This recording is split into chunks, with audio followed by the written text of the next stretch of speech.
সেটা দেখতেছি। অনেক দিনের আপনাদের এই দাবি আমরা টিভিতে সবসময় দেখি।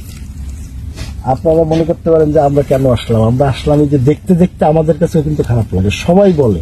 কিন্তু আপনাদের হলো যে এমন একটা কর্নারে আপনাদের পেশাটা পড়ে গেছে যে মূল শহরের লোকজন কিন্তু এই দিকে আসে না, আসে বেড়াতে আসে।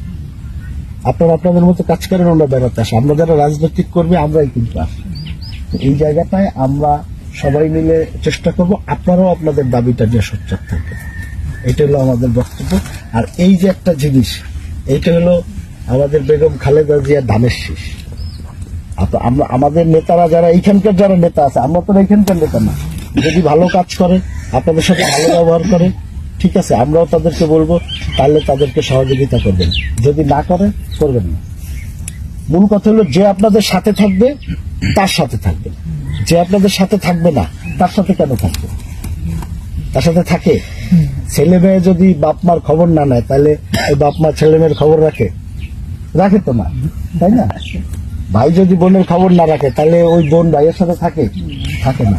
তাহলে আপনাদের যারা নেতা তারা যদি খবর রাখে, যে আপনার সাথে থাকবে, যে আপনার সুখ দুঃখে থাকবে তার সাথে থাকবেন, যে থাকবে না তার সাথে থাকবেন না। আমাদের নেতা তারেক রহমান সাহেব সালাম দিয়েছে।